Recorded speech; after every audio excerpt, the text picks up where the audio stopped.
मेरा नाम कविता है।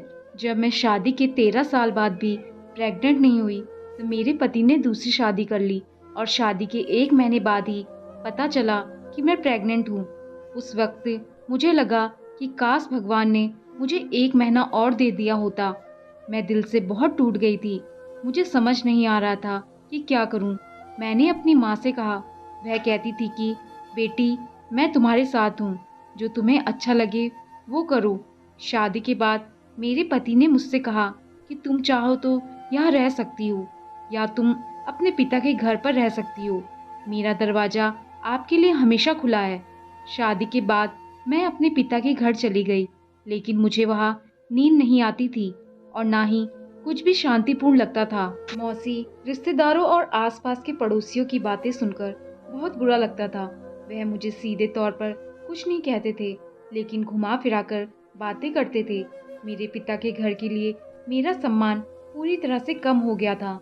वहाँ 2 दिन रहने के बाद मैं फिर ससुराल चली गई, लेकिन वहाँ का मंजर देखकर मेरा कलेजा फट गया। कोई और मेरे पति को गले लगा रहा था और उन्हें नाश्ता दे रहा था। मेरा परिवार चला रहा था। ससुराल में सबने मुझसे बात करना बंद कर दिया। हर कोई नई बहू की बात कर रहा था और मैं कमरे में दरवाज़ा बंद करके बैठी रहती थी। उस समय ऐसा लगता था कि फिर से अपने पिता के घर चली जाऊं। और कुछ दिन यहाँ रहने के बाद मैं अपने पिता के घर चली गई, लेकिन वहाँ पे भी मुझे अच्छा नहीं लगता था। फिर से मैं अपने ससुराल चली जाती थी। मुझे घर में पूजा पाठ करने का दिल भी नहीं करता था। मेरी सास और पड़ोसी भी मुझे मायके जाने के लिए कहते थे। मैंने करीब 15 दिनों तक प्रेगनेंसी के बारे में किसी को नहीं बताया। 15 दिन बाद मैंने अपने पति को मेरी प्रेगनेंसी के बारे में बताया तो सुनकर वह खुश हो गए और कहा कि मैं काफ़ी खुश हूँ और मैं दोनों को बिना किसी समस्या के पाल सकता हूँ। आप मेरी बड़ी पत्नी हैं और वह मेरी छोटी पत्नी है। तुम दोनों मेरे जीवन में हमेशा के लिए रह सकते हो। मैं तुम दोनों को बहुत प्यार करता हूँ और तुम दोनों के बिना जीवित नहीं रह सकता। मैं अपने दिल में मुस्कुराती हूँ और कहती हूँ, कमीने, तुम मेरे बिना रह लोगे, बस इतना कह दो कि तुम उसके बिना नहीं रह सकते। फिर उसने फैसला किया कि वह सप्ताह में 2 दिन मेरे साथ रहेगा और बाकी के दिन और रात नई बीबी के साथ बिताएगा। गुरुवार और शुक्रवार मेरे हिस्से में थे, लेकिन मैं गुरुवार और शुक्रवार को भी अपने पिता के घर चली जाती थी। हालांकि अपने पति से बहुत प्यार करती थी, लेकिन वो उसके लायक नहीं था। मुझे ऐसे तो रोना नहीं आता था, लेकिन कभी कभी जब मैं अपनी शादी की तस्वीरें देख लेती थी तो मुझे रोना आता था, क्योंकि शादी के फोटो में शेरवानी पहने हुए इस आदमी को मैं बहुत प्यार करती थी और मैं उसे फिर से पाना चाहती थी। बहुत सुंदर समय था हमारे जीवन का, लेकिन एक निसंतान की वजह से जीवन में हाहाकार मच गया था। और इतना तो पता चल गया था कि मेरा पति समय के साथ साथ दिखने में तो पहले जैसा ही था, लेकिन अंदर से उसकी आत्मा बदल गई थी। ये सब देखकर मुझे अपने पति से घिन होने लगी थी। मैं सही से खाना नहीं खाती थी, इस वजह से मैं सूख के काली पड़ गई थी। जब मैं मायके जाती थी तो मेरी माँ मुझे खाना तो देती थी, लेकिन वह खाना खाने में भी मेरा मन नहीं लगता था। और मेरी सास तो नई बहू को छोड़कर मुझे तो कुछ समझती ही नहीं थी। मेरी नंद भी मुझे बातें सुनाती रहती थी कि नई वाली भाभी तो बहुत अच्छी हैं। मैंने आज तक इस परिवार के लिए जो कुछ भी किया था, आज उसका कोई वैल्यू नहीं है। मेरा पति अक्सर नई वाली बहू को लेकर बाहर घूमने जाता था और मैं दूर से देखते ही रह जाती थी। यह सब देखकर मुझे रोना तो नहीं आता था, लेकिन मेरा पति मुझे एक बार भी नहीं पूछता था कि तुम्हारा मन भी बाहर जाने को है या फिर कुछ खाने को है। अभी मेरे हाथ का बना हुआ खाना कोई नहीं खाता था, क्योंकि अभी नई बहू के हाथ का खाना बना हुआ खाना सबको पसंद आ रहा था। इसलिए नई बहू मेरी सास की मदद करने के लिए रसोई में आ जाया करती थी और मैं रूम में बैठकर चुपचाप समय बिताती रहती थी। मेरा परिवार सबको बोलते रहता था कि मैं बहुत खुश हूँ। नई बहू उम्र में मुझसे बहुत छोटी थी। मैंने एक दिन उससे कहा, बारिश आने वाली है, छत से कपड़े लेकर आना। तो मेरा पति ये बात सुनकर बहुत जलने लगा और मुझसे कहने लगा कि तुमने नई बहू से तू करके कैसे बात की। मुझे समझ में नहीं आ रहा था कि मैं क्या करूं। ऐसे देखते देखते दिन बीतते गए और एक दिन मेरी डिलीवरी का टाइम भी आ गया। जिस दिन मेरे पेट में दर्द शुरू हुआ, उस दिन मेरा पति नई बहू के घर दावत खाने गया हुआ था। उस समय मैं लोगों के पास मोबाइल नहीं हुआ करते थे, इसलिए ये बात मैं अपने पति को नहीं बता सकी। मेरी एक पड़ोसी वाली चाची मुझे लेकर हॉस्पिटल गई और मेरे परिवार से कोई नहीं गया, क्योंकि मेरी सास बहुत बूढ़ी हो चुकी थी और वो मुझे हॉस्पिटल ले जाने में सक्षम नहीं थी। और मेरी नंद और दामाद भी बहुत व्यस्त थे। मेरा डिलीवरी का पूरा खर्चा मेरी माँ ने उठाया और मेरी नॉर्मल डिलीवरी हुई। मैंने 2 जुड़वा लड़कों को जन्म दिया। सरकारी हॉस्पिटल में 3 दिन रहने के बाद मैं अपने मायके चली गई और इन 3 दिनों में मेरे ससुराल से कोई ना तो मुझे देखने आया, ना ही किसी ने मेरी खबर ली। मेरे मायके जाने के 7 दिन बाद मेरे ससुराल वालों ने संदेश भिजवाया कि मुझे ससुराल में आने के लिए बोला। लेकिन मुझे इस बात से बहुत गुस्सा आ रहा था कि वो दूसरे लोगों से संदेश तो भिजवा रहे हैं, लेकिन क्या उन्हें खुद आने में क्या परेशानी थी। लेकिन मैं नहीं गई और मैं बोली कि मैं अभी नहीं आ सकती, मैं कुछ दिन के बाद आऊंगी।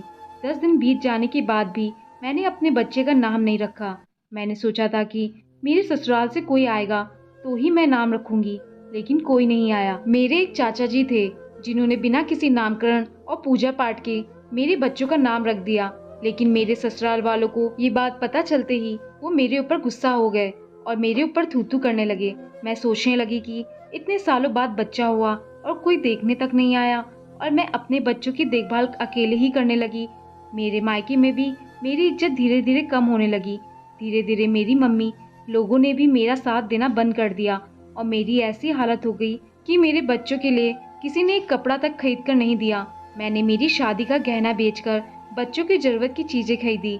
मायके में 20 दिन रहने के बाद मैं अपने ससुराल आखिर चली ही गई, क्योंकि मायके में मैं अपने बच्चों का खर्चा नहीं उठा पा रही थी।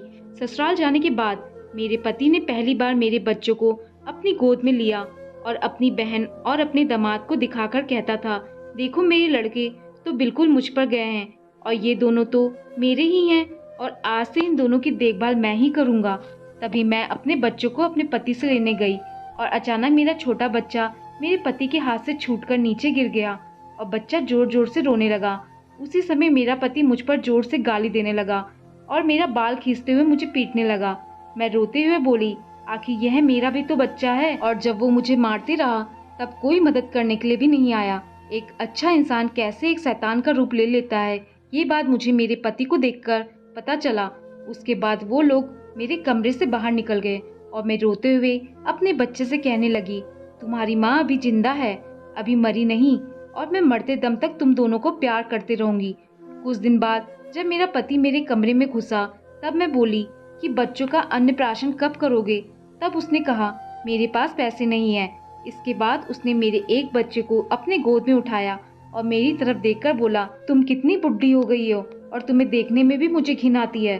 तुम्हारा पेट कितना बड़ा हो गया है और देखने में बिल्कुल नानी जैसी लग रही हो। मैं उस समय हंसते हुए बोली, मेरी बात छोड़ो, तुम अपनी नई बीवी के साथ खुशी से रहो। मेरा पति हंसते हुए बोला, मेरी नई बीवी तो चांद का टुकड़ा है। तो मैं बोली, ठीक है, भगवान तुम्हें और भी सुख दे। मैं बोली, मेरे बच्चों को कल टीका लगवाना है। तो मेरा पति बोला, ठीक है, मैं कल लेकर जाऊंगा। दूसरे दिन मेरा पति और नई बीवी तैयार होकर मेरे पास आई मेरे बच्चे को लेने। मैं बोली, तुम्हारे हाथ में तो मैं अपने बच्चे को नहीं दूंगी, मेरे बच्चों को मैं खुद साथ लेकर जाऊंगी, क्योंकि इनकी माँ मैं हूँ। तब मेरा पति मुझसे बोला, तुम्हारे साथ बाहर जाने में मुझे शर्म लगती है। मैं कुछ नहीं बोली। मैं बोली कि मुझे पैसा दे दो, मैं खुद अपने बच्चे को लेकर जाऊंगी। बाद में उन्होंने मुझे 60 रुपए दिए और मेरे साथ कोई भी नहीं आया। मैं खुद दोनों बच्चों को गोद में लेकर हॉस्पिटल चली गई। टीकाकरण के दौरान एक नर्स ने मेरी मदद की और टीका लगाते समय मेरे बच्चे रो रहे थे। सब बोलने लगे कि तुम अकेले क्यों आई हो, कोई साथ क्यों नहीं आया तुम्हारे। अब मैं क्या बोलती और मैं चुपचाप अपने बच्चों को लेकर वहाँ से घर चली आई और मुझे अपने घर वहाँ से पैदल जाना पड़ा। मेरे पास पैसे नहीं बचे थे, क्योंकि एक वैक्सीन की कीमत 25 रुपए थी और 2 बच्चों के 50 रुपए थे, और हॉस्पिटल जाते समय मैंने 10 रुपए का रिक्शा किया, इसलिए पैसे नहीं बचे। घर आकर मैं बच्चों को बेड पर लिटाकर बाथरूम चली गई।